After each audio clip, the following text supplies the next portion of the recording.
My name is Lauren.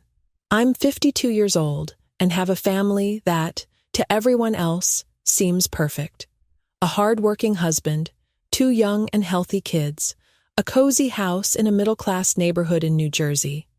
But the truth, the one no one sees, is that I'm just a shadow in this home. I'm not a wife, not a mother. I'm a worker, a servant, a ghost wandering the house, answering requests, cleaning up messes, and solving problems. Jessica, my daughter, shouts from her room, "Mom!" My blue dress is wrinkled. How do you expect me to go out like this? Before I can answer, Mark, my husband, walks into the kitchen, grumbling. No more coffee? I work all day, and I can't even get a decent cup at home? I take a deep breath, grab the coffee maker, and prepare a fresh pot. Meanwhile, Ryan, my son, walks through the kitchen without even glancing at me. "I'm heading out. Don't wait for me for dinner." No, "Good morning." No, "How are you, Mom?" Just indifference. My mother-in-law, Linda, who has been living with us since she was widowed, walks into the kitchen, wrinkling her nose. "Lauren, you could try harder to keep this house in order. I saw dust on the living room shelf yesterday." I smile without showing my teeth and nod. But inside, a storm brews. It's not physical exhaustion. It's the invisible weight of being insignificant in my own home. My days are like this, an endless repetition of housework and complaints. I wonder if it was ever different. If I was ever just Lauren and not mom, wife, daughter-in-law. The sound of a phone notification pulls me from my thoughts. A message from Mark. "I'll be late today. Meeting with clients." A tightness grips my chest. I know it's not a meeting. I know they aren't clients. For months, I've noticed the furtive glances at his phone, the long showers, the new cologne he never wears around me. But what can I do? Confront him? For what? He'll deny it, and my family will take his side. "You're overreacting, Lauren. My life no longer belongs to me. My body is here, but my soul disappeared years ago." Then the phone rings. An unknown number. My heart pounds for no apparent reason. I answer. "Mrs. Lauren, I'm so sorry. Your mother has passed away." The world around me goes silent. The voice continues, explaining details. My mother had been living in Porto Venere, Italy. She moved there from Rome 5 years ago, and without my knowledge, she bought a house. All this time, she told me she was renting, never once mentioning she owned a property. Now, the house belongs to me. I hang up the phone. No one notices anything has happened. Jessica is arguing over something. Mark barely reads my messages. My mother-in-law complains about something in the kitchen. My mother is gone, and no one cares. But I care. When Mark finally returns from his so-called meeting late at night, I gather the courage to tell him that my mother has died. He mutters a mechanical, "I'm sorry," without even looking up from his phone. For a moment, I wait for some sign of empathy, a touch on my shoulder, a hug, but he just keeps scrolling as if nothing has changed. Taking a deep breath, I mention the inheritance. He finally looks up, frowning. "Lauren, forget about it. You inherited an old house in Italy that's only going to cost us money. It's not worth the hassle. It's just going to be a burden and an unnecessary expense. That old house isn't worth the trouble." I stay silent. I'm still in shock from everything. My mother is gone, and my husband only cares about the cost. I used to talk to her several times a week, and those moments were precious. She told me about her daily life, about how happy she was in that town. She always said Porto Venere was a hidden paradise, that she had met good people there. And now, I realize, maybe she built an entire life she never shared with me. The words of Mark echo in my mind as I lie down that night. "Better not go after this, Lauren. It'll only bring us trouble and unnecessary expenses." I close my eyes, But sleep doesn't come. Instead, my mind wanders. I think of my mother, of her excited voice over the phone whenever she talked about Italy. Even without mentioning that she had a house, she always described Porto Venere with such passion. The streets are made of stone, sweetheart, and the sea is a shade of blue you can't even imagine. Here, every day is a gift. But why did she never tell me the truth? Why did she hide this house from me?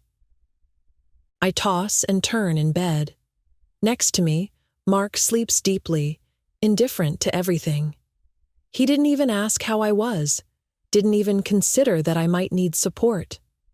On the other side of the wall, I know my children are immersed in their own routines, unaware of my pain. I get up slowly and walk to the living room. I sit in the dark, my phone in hand. I open an airline website, a direct flight to Milan. My hands tremble as I type in my details. I take a deep breath before pressing the confirmation button, and then the ticket is booked. My own breathing startles me. What am I doing? For so many years, I was the woman who never made decisions for herself. I always waited for someone's approval. But now, no. I'm doing something just for me, and that terrifies me as much as it excites me. I look around. The living room, the house, everything seems distant, as if it no longer belongs to me. The next day, without anyone noticing, I pack a small suitcase. I take only the essentials. By the end of the afternoon, I write a simple note. I need some time. I went to Italy. I place the paper on the dining table and, without looking back, walk out the door. The night air is cool against my face. For the first time in years, I feel like I'm not carrying the weight of anyone but myself, as if the wind is sweeping away everything I was forced to endure. The night air is cool against my face, and I feel like I am truly breathing. The plane takes off, and as I watch the lights of New Jersey fade into the distance, I feel a mix of anxiety and freedom. I'm going somewhere without needing permission, without having to justify my existence. The roar of the engines drowns out the thoughts trying to pull me back to the reality I left behind. Mark, Jessica, Ryan, I hope they'll be okay. I close my eyes and allow myself to rest. Arriving in Milan is a shock.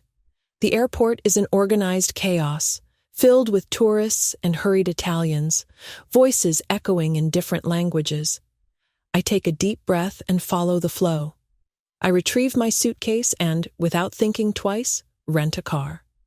The initial plan was to go straight to Porto Venere, but something inside me urges me to take my time. I decide to turn this trip into something bigger, a journey to rediscover who I am. I drive to the city center and check into a small hotel near the Duomo. In the late afternoon, I walk leisurely through the streets of Milan. I step into a charming cafe, order a cappuccino, and watch people go by. Elegant women, love-struck couples, elderly people smiling without a rush. Here, no one knows me. No one expects anything from me. A shiver runs down my spine as I realize how freeing that is. Later, sitting on the hotel balcony, I call home. The phone rings several times before someone picks up. Hello? Jessica's voice sounds bored. Hi, sweetheart. How are things? I ask, trying to contain the hope of hearing that they miss me. Normal. When are you coming back? I have an important party in 5 days, and I need you to iron my dress because I don't know how. No questions about how I am, how my trip has been. No trace of longing in her voice, just cold impatience and a list of tasks for me to complete. I don't know yet, I reply. She sighs and says she has to go. The call lasts less than 2 minutes. I feel a tightness in my chest, but also a silent confirmation. They never really saw me. The next morning, I continue my journey. I stop in Tortona, a small and welcoming town. I stay at an inn and wander aimlessly. I step into an old bookstore, chat with the owner, taste wines at a family-run restaurant. Little by little, something inside me begins to expand. In Genoa, I walk along the port, watch the boats, let the wind mess up my hair. I allow myself to laugh alone. I allow myself to exist. 3 days after leaving the U.S., I finally take the road to Porto Venere. Each mile brings me closer to something unknown, to a place that carries memories of my mother and answers I'm not sure I'm ready to find. The winding road takes me up the hill. The GPS indicates that I'm close. Porto Venere appears before me like a painting, with its colorful houses stacked along the edge of the deep blue sea. The salty wind rushes into the car through the open window, and for a moment, I forget everything I left behind. I follow the coordinates onto an even narrower road, and suddenly, I see it. My mother's house, small, with stone walls worn by time, a porch overlooking the sea, and a wild garden, as if nature had claimed the place for itself. Something in the air feels familiar, even though I have never set foot here before. I turn off the car and take a deep breath. When I place the key in the lock and push the door open, the scent of old wood and sea air surrounds me. The afternoon light filters through a stained glass window, illuminating a modest yet welcoming room. Books stacked on a table, a worn armchair by the fireplace, curtains billowing in the breeze. I touch the objects, trying to feel my mother's presence. I try to imagine how many times she sat in that chair, staring at the sea. I try to understand why she never told me about the details of this place. In the middle of the room, a wooden dining table holds a brown envelope. My fingers tremble as I pick it up. My name is written in my mother's delicate handwriting. I open it slowly and find a letter. My dear Lauren, if you are reading this, it means my journey has come to an end, and that somehow you have made your way here. I know you must be surprised. I know you must be wondering why I never mentioned how special this house was, how it was my home, now your home. But there are things you still need to discover. About me, about yourself. I wanted you to come sooner, but I understood that this journey had to be yours, in your own time. Now, this place is yours, and maybe, if you allow it, it can show you something you've forgotten along the way. With love, Mom. The words dance before my eyes as tears fall uncontrollably. I sink into the chair, clutching the letter to my chest. My mother wanted me to be here. But why? What did she know that I still don't? The wind blows strong, as if the house itself is trying to tell me something. I close my eyes and take a deep breath. I'm here, and I'm in no hurry to leave. I decide to go to the town center to stock up the fridge and have dinner there. The narrow streets are lit by warm yellow lamps, and the sound of relaxed conversations fills the air. The pace of life here is different. No one seems in a rush. Everyone smiles, exchanges greetings, and truly lives in the moment. I feel strangely comfortable in this slower rhythm. I choose a small seaside restaurant where rustic wooden tables are spread under a flowering vine. The aroma of garlic and fresh herbs lingers in the air. I order a traditional Ligurian dish, trofie al pesto. When the first bite touches my palate, I close my eyes and sigh. The taste of fresh basil mixed with olive oil and Parmesan cheese is a simple yet unforgettable explosion of flavor. As I finish my dinner, an elderly woman with kind eyes approaches me. "Scusi, are you Beatrice's daughter?" she asks in slightly accented Italian. My heart skips a beat at the mention of my mother's name. "Yes, I'm Lauren. Did you know my mother?" The woman's face lights up. "Ah, Beatrice was so loved here. My name is Francesca. I own this restaurant, and your mother used to come here often for dinner. She talked about you a lot. She always said that one day you would come and see this place. A lump forms in my throat. My mother thought about me more than I had imagined, and she knew that, somehow, I would end up here.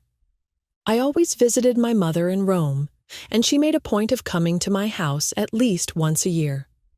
When she moved to Porto Venere, my life was a mess. Jessica was finishing high school and getting ready for college. Ryan was already in university, and all the responsibility fell on me. Days turned into months, months into years. My mother invited me countless times to visit her, but there was always something more urgent, more important. Deep down, I thought there would always be time. But time passed, and I never went. I returned to the small house. Night has fallen softly over Porto Venere, and the house feels even quieter. There are no voices demanding my attention, no piles of dishes to wash, no phones ringing endlessly. Just the wind moving the curtains and the distant sound of waves crashing. For the first time in years, I am alone, and I don't know how to feel about it.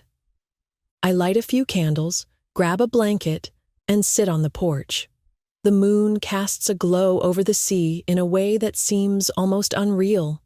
Did my mother see this every night? Did she feel this peace that now surrounds me? My thoughts blend with memories. My marriage, my children, my life in New Jersey. I wonder if anyone has missed me. I glance at my phone on the table. No messages, no calls. The loneliness is heavy, but it's also freeing.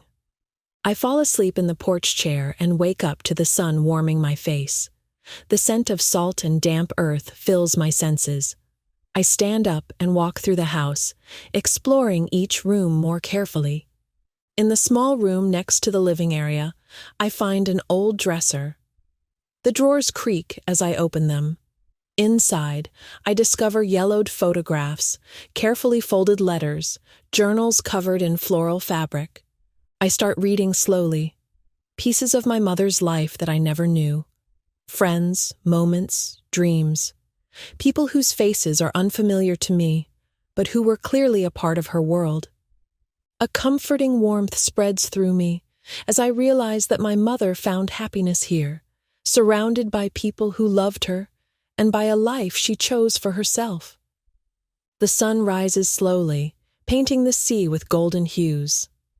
I open the windows of the house and take a deep breath. The air is fresh, filled with the scent of the ocean. It's a different kind of silence, not the empty, cold silence I used to feel in my old home.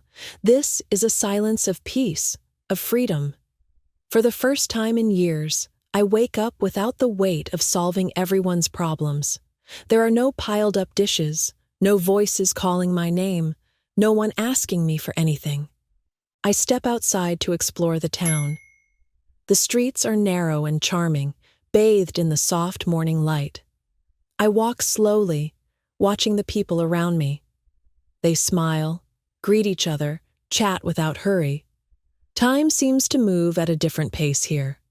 I don't feel like I need to rush, and it's a strange sensation, but an incredibly good one. At the local market, I get lost among the scents and colors.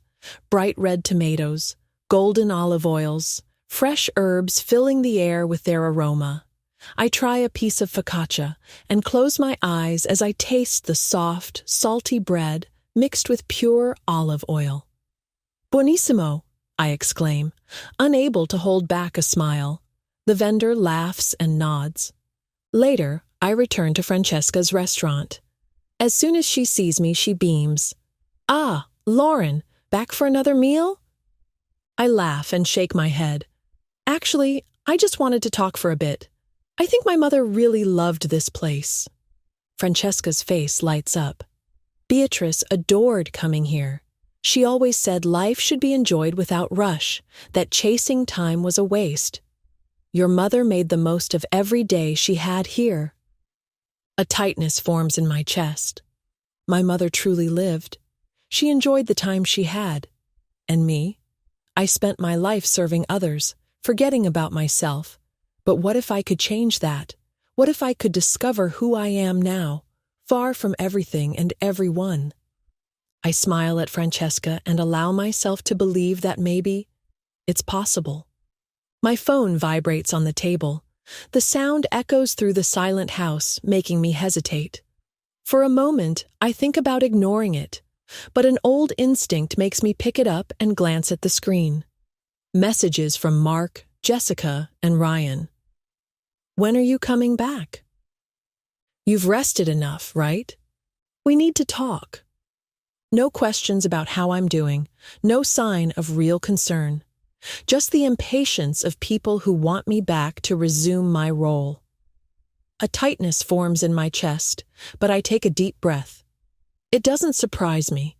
It only confirms what I already suspected. They don't miss me. They miss what I did for them. I decide not to reply, at least not now. I go out for a walk. The sun casts a soft glow over Porto Venere, and the sea breeze carries me forward.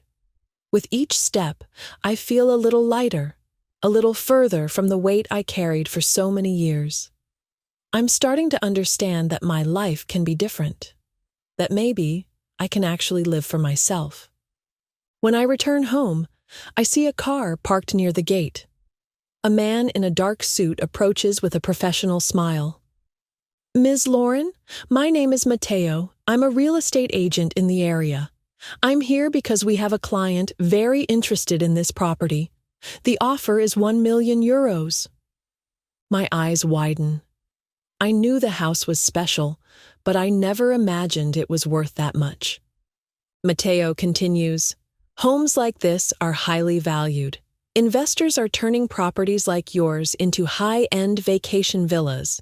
If you accept, we can move forward with the sale quickly. A chill runs down my spine. This money could change my life. But is that what I want? By late afternoon, I decide to call Mark. The moment he answers, I can hear the impatience in his voice. Took you long enough to call. What's going on? I take a deep breath. I got an offer for the house, 1 million euros. On the other end of the line, there's a brief silence before his voice shifts, suddenly more enthusiastic. Great. Sell the house and come home. No surprise, no question about what I want, just an order to take care of it and return. I close my eyes for a moment, feeling a mix of disappointment and relief. I'll think about it, I say before hanging up. Looking out at the sea, I know. The decision is in my hands. The offer to sell the house won't leave my mind. The money would give me security, stability, an easy way out of everything. But every time I think about leaving, something inside me hesitates. I decide not to pressure myself. I go for a walk through the village, watching the stone-paved streets, the boats swaying in the harbor, the locals chatting without hurry. Everything here moves at a different pace, and I let myself be carried by it. I pass by a small stationery shop, and a beautiful notebook in the window catches my attention. I can't remember the last time I wrote something just for myself. I step inside, buy the notebook and some watercolor paints. When I get home, I open the windows, let the breeze in, and without thinking too much, I start sketching on the paper. Small brush strokes turn into simple images, full of feeling. It doesn't matter if they're good or bad. I'm not doing this to please or serve anyone. Later, I stop by Francesca's restaurant. She greets me with a warm smile. Lauren, you arrived at the perfect time.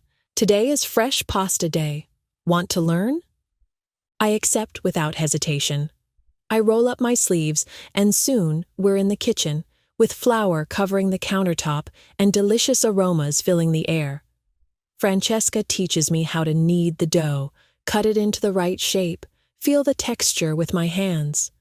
We laugh when my first attempt comes out completely uneven. Don't worry, it takes time, she says, winking. I feel a kind of satisfaction I didn't expect. Creating something with my own hands, learning without pressure, sharing light-hearted moments. Something inside me is starting to make sense. When I return home, I open my notebook and write, maybe happiness isn't in what I planned for myself, but in what I'm discovering now. The days pass, and the tranquility of Porto Venere becomes a part of me. I cook with Francesca, paint in my notebook, and walk through the village at an unhurried pace. Little by little, the idea of selling the house starts to feel absurd. Then, on a sunny afternoon, I hear an unexpected sound, a car pulling up in front of my house. My shoulders tense before I even see who it is. When I open the door, there he is. Mark. "You don't answer your phone anymore?" he says, crossing his arms. His tone is the same as always, full of authority. I close the door behind me and remain silent for a moment. "I didn't think you had anything important to say." He sighs, as if I'm being unreasonable. "Can we go inside?" "I need to talk to you." I cross my arms. "If you want to talk, we can do it right here. But if you plan to stay, find a hotel." He looks at me, surprised. Maybe he expected me to let him in without question, just like I always did. But something has changed. I have changed. "Lauren, don't be childish. We need to settle this house sale." I shake my head slowly. "We can talk about that later. Right now, I have plans." Without waiting for his response, I grab my bag and walk toward Francesca's restaurant. My heart pounds, but a certainty grows within me. I am no longer the woman Mark once knew, and he hasn't realized that yet. The conversation with Mark was brief, but it left a weight in the air. He still believes I am the same woman as before. He still thinks that if he pushes me just a little, I will give in. But this time, he's wrong. The next day, I return to Francesca's restaurant. As I prepare fresh pasta, an inexplicable sense of well-being washes over me. My hands move effortlessly, and for the first time, I am cooking not out of obligation, but for pleasure. Francesca watches me with a smile. "You have a talent for this, Lauren. Who knows? Maybe one day you'll take over my kitchen." I laugh, finding the idea ridiculous, but deep down, something stirs in my chest. What if? Later, Mark appears again. He is no longer as arrogant as before. Maybe he has realized that his influence over me isn't what it used to be. "Lauren, let's be rational. You know selling this house is the best decision. The kids need you." I take a deep breath. Jessica and Ryan are adults, Mark. They'll manage. I spent my entire life taking care of you all, and now it's my turn. He exhales sharply. "And what are you going to do here? All alone?" I smile. "I'm going to live, the way my mother lived, the way I never allowed myself to live. I want a divorce. I know I was always more convenient than loved. You like having someone to handle everything, but that's over. I know there's someone else, and you can be with her now, without guilt. I choose my freedom." He looks away but doesn't deny it. For the first time, I don't feel anger or sadness, just relief. Jessica and Ryan, as I said, are adults, and if they ever need me, I will always be here. But they need to learn to walk on their own, just like I am learning now. Be happy, Mark. I will be happy here.